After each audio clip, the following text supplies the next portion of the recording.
Hello, this is Raju. বন্ধুরা, অনেক দিন পরে আবার একটা ভ্লগ নিয়ে এসেছি তোমাদের সঙ্গে। এখন থেকে রেগুলার চেষ্টা করব ভ্লগ দেওয়ার।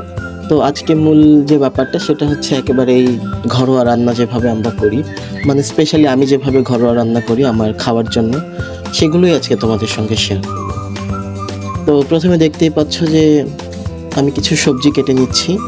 মূলা, ফুলকপি, আলু, টমেটো, কাঁচা টমেটো এই সব কিছু নিয়ে সঙ্গে আমি মাছ দিয়ে এটার একদমই শীতকালীন যে সবজিটা ঠিক ওইটা রান্না করব। তো এর জন্য সবগুলো সবজি একটা একটা করে কেটে নিলাম। তারপরে কিছু কাঁচামরিচ পরিষ্কার করে কেটে নিলাম, ধনেপাতা পরিষ্কার করে কেটে নিলাম। এই সব কিছু কেটে নেওয়ার পরে আমি তারপর মাছটা কেটে নেব। আর শীতের সময় আসলে এই সবজিটা খুব ভালো লাগে। আর এই সবজির সঙ্গে যদি বড়ি দেওয়া যায় তাহলে তো আরও ভালো লাগে, যেটা আমার কাছে নেই। তবে নেক্সট টাইম অবশ্যই বড়ি দিয়ে একটা নিরামিষ সবজি রান্না করব, অথবা মাছ দিয়েও রান্না করা যায়।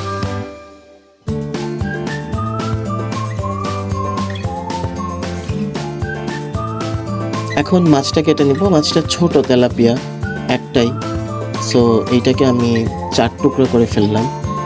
তো এই মাছটা দিয়ে যে পরিমাণ সবজি নিয়েছি খুব ভালোভাবে রান্না করা হয়ে যাবে। তো এখন মাছগুলোকে পরিষ্কার করে নিচ্ছি খুব সুন্দর করে, লবণ দিয়ে আবার ভালো করে ধুয়ে নিয়েছি। কারণ ঢাকাই মাছগুলোকে আসলে কীরকম যেন একটা গন্ধ লাগে।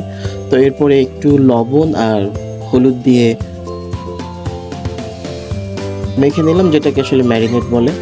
তো ওইটা করে নেওয়ার পরে আমি এই মাছগুলোকে হালকা করে ভেজে নেব। চুলায় একটা প্যান বসিয়ে দিলাম, একটু সয়াবিন তেল দিলাম। তেলটা একটু গরম হওয়ার জন্য অপেক্ষা করছে, না হলে মাছটা আসলে লেগে যায়। তো তেল গরম হয়ে গেছে, আমি মাছগুলো একটা একটু করে দিয়ে দিচ্ছি। বাট এই যে গরম তেলটা আসলে ছিটকে গায়ে পড়তেছিল, এটা খুবই ভয়ঙ্কর ব্যাপার। তো একটু একটু করে দিচ্ছিলাম যাতে করে গায়ে না পড়ে। তো মাছটাকে আসলে এভাবে একটু হালকা করে ভেজে নিব, খুব বেশি ভাজবো না, খুব বেশি ভাজা মাছ আসলে ভালো লাগে না। আর গ্রামের দিকে যে মাছগুলো পাওয়া যায় ওগুলো আসলে ভাজতেও হয় না, কারণ ভেজে রান্না করার পরে মাছের টেস্টটা পাওয়া যায় না। তো মাছটা মোটামুটি ভাজি করা হয়ে গেছে। এরপরে আমি একটা কড়াইয়ে পেঁয়াজ, সয়াবিন তেল দিলাম, দিয়ে কিছুক্ষণ নাড়লাম। এরপরে একটু লবণ দিয়েছি যাতে করে পেঁয়াজটা খুব তাড়াতাড়ি নরম হয়ে যায়। তো এরপরে আমি একে একে দিয়ে দিচ্ছি লাল মরিচের গুঁড়ো পরিমাণ মতো।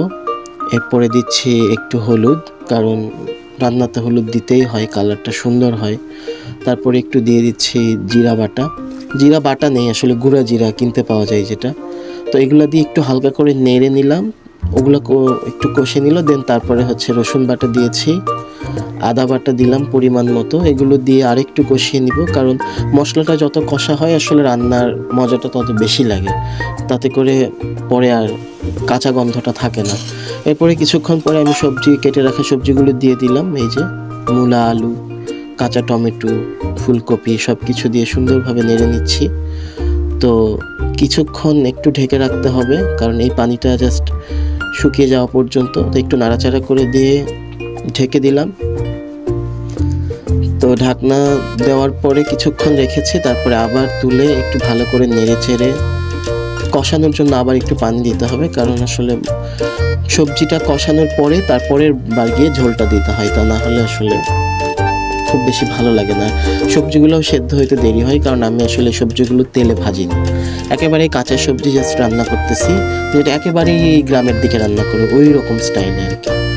তো তারপরে একটু পানি দিয়ে কষানোর জন্য একটু পানি দিয়েছি, দিয়ে একটু হালকা নাড়াচাড়া করে এখন আবার ঢাকনাটা দিয়ে দিব, কিছুক্ষণ ঢাকনাটা দিয়ে রাখবো। সো এরপরে আসলে ঢাকনাটা তুলে একটু ভালো করে নাড়াচাড়া করতে হবে, কারণ এবার আমি ঝোলটা দিয়ে দিব।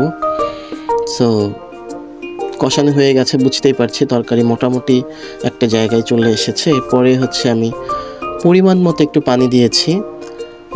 যদিও আপনারা যে পরিমাণ ঝোল খেতে চাইবেন তার উপর ডিপেন্ড করে আসলে পানিটা দিবেন। সো আমরা একটু কম দিয়েছি, আবার যেহেতু আমি মশলাটা বা সবজিটা কয়েকবার কষিয়েছি তাই কম দিয়েছি। সো এই ঝোলের পানিটা দেওয়ার পরে একটু পানিটা উতরানোর সময় গিয়ে আমি আমার ভেজে রাখা মাছগুলা ভেজে দিয়ে দিচ্ছি।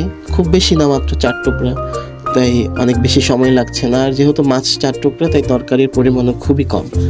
তবে এই তরকারিটা দিয়ে আসলে 2 থেকে 3 জন খুব আরাম করে খাওয়া যাবে। তো আমি এই যে মাছগুলো দিয়ে দিলাম, দিয়ে আসলে এখন কিছু কেটে রাখা কাঁচামরিচ দিয়ে দিব। পুরোটা কাটিনি, জাস্ট একটু মাথা করে কেটেছিলাম। তো দিয়ে আমি কিছুক্ষণ কষানোতে রেখে দিয়েছি, ঝোলটা একদম ঠিকঠাক। তো এরপরে এই যে দেখতেই পাচ্ছেন মোটামুটি বেশ ভালোভাবে উতরাচ্ছে। সো এই একবার ঢাকনাটা তুলে আবার একটু নেড়ে দিয়েছি, নাড়াচাড়া করেছি। এর পরের বার আশা করি হয়ে যাবে। সো এখন এই যে আমার ঝোল তরকারি একদম রেডি।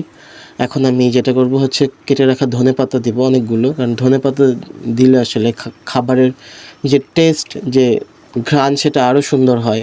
খুব ভালো লাগে আমার কাছে, ভেজে রাখার স্মেলটা খুব ভালো লাগে। আর ফাইনালি আমার তরকারি ডান, দেখতেই পাচ্ছেন সবুজ আর হচ্ছে একেবারেই তেল মশলা কম দিয়ে রান্না করা, খুব ভালো। বাসায় রান্না করার ব্যাপারটা আসলে অন্যরকম। So thank you so much, ভালো থাকবেন।